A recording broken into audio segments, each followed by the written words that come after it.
desire. Hello, so for today I've got something pretty special. Today is a red jacket commission, so this was for my friend Joyce Sabal. This is really interesting to me because I've always seen denim jackets in blue or black. Those are the basic two, never in red. So because it's new, I decided to do something special with it, and if you're interested, continue. So yeah, I started at nighttime because that's when I always paint at night and get really busy during the day. But yeah, first step of the process was masking off the gold areas that I was going to paint. But before I did that, I primed it with white gesso.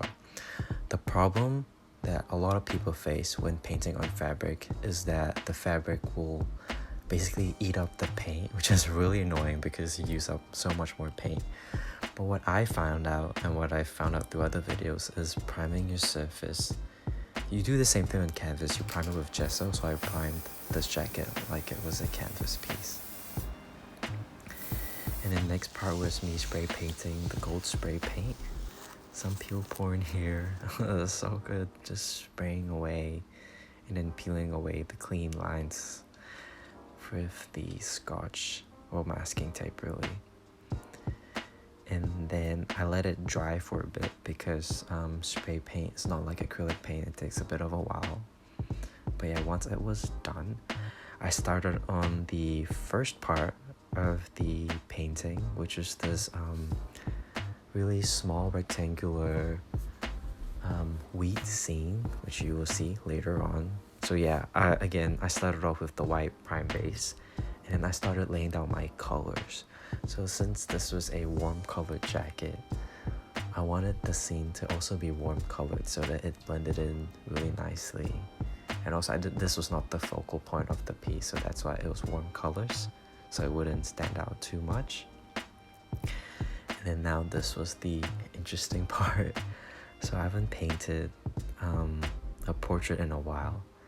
Back in high school, I used to paint tons of portraits, but I forgot how long they took. So painting this portrait again after 2 years was quite the refresher. I almost gave up halfway through, but I knew I just had to keep going because I've done it before, I can do it again. Practice makes perfect, and trying even harder makes it even more perfect. So yeah, this was a kind of androgynous looking person that I looked at, holding kind of male and female. But yeah, so I painted that, and then I let it dry with the blow dry because I did not want to wait. It was late at night, so I had no patience. But yeah, now this is my little technique. So I grabbed the end of a glue stick, and then I painted it with black acrylic paint, and then just stamped it onto the surface.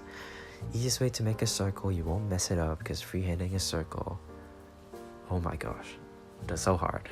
It's not easy. I mean, I do architecture in architecture school, but I still can't draw a circle freehand completely yet. Yeah. And then I started off with the last part, which is my favorite. It's always the details. So I added in small little pieces like little leaves, little circular bubbles across the piece, just so that it would create a variety in visual density of the elements. So there's obviously the face, which is the main element, is the biggest, and then next was the landscape scene because it was medium sized, and then these were the small things like the bubbles and the words. It just gives it more variety and more dynamism on the jacket piece, which is really important as an art tip if you guys are going to paint as well. Just a general rule, have something big, something medium, and then something small. Real easy, just remember that, and I can guarantee that it'll be somehow interesting. And then yeah, so this is the piece. I just let it dry for a while. And then at this point it was like 4 a.m, 5 a.m, which seems quite late, but to me that's quite normal. But I knew I just had to give it a rest, so I stopped painting. Just gonna let it dry. And then I tried it on just to see if it looked nice. Oh, I forgot about this part. So obviously I painted on the back of the jacket, which is nice, but when you paint on a piece like this, you just want to connect the front to the back, otherwise it's really disconnected. So the easiest way to do that was these black chevrons that went down the sleeves, and I put it in the front pocket as well because I had these gold lines at the back, and I wanted to bring back the same design language of lines into the front of the jacket so it look interesting. And yeah, just letting it hang up, just putting it over there, showing off the sleeves, very important, the sleeves. And then I went to sleep. And then here's my cat, because even he wasn't sleeping yet. Hoi, come here. Okay, so I've let this set overnight. Yo, that is so cool. So I've let it set overnight, so now I am going to heat set it with this iron on really hot temperature so that it stays on the surface. But yeah, that is basically done. That is really cool. It's kind of travel themed. I've got the reflective spray paint, the little travel scene, and this is like an adaptation of her to Joy, who I'm painting. Okay, and now for the most important part. This is probably the most important part that I hope no one forgets. After you finish painting, you have to heat set. So heat setting makes sure that the painting stays on the jacket, which is what everyone wants. You don't want to put in all this effort and it disappears, just like 2020 did. But yeah, so I just took the iron and then pressed it on each part of the surface for a few seconds. And then I did the other side as well, because you need to set it from both directions, and that just gives it a good seal.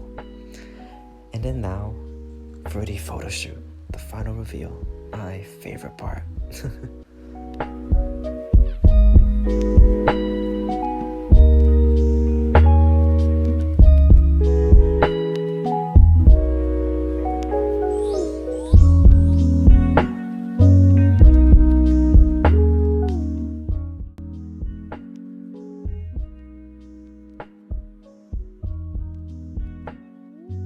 But yeah, this is the jacket done. These are like the cute little details I put into them, and I hope that you guys really enjoyed this video of me painting today. I just really love making these commission pieces, and I just want to see my art everywhere. That's the goal for 2021. And this is that piece basically done. And until I see you next time, bye bye.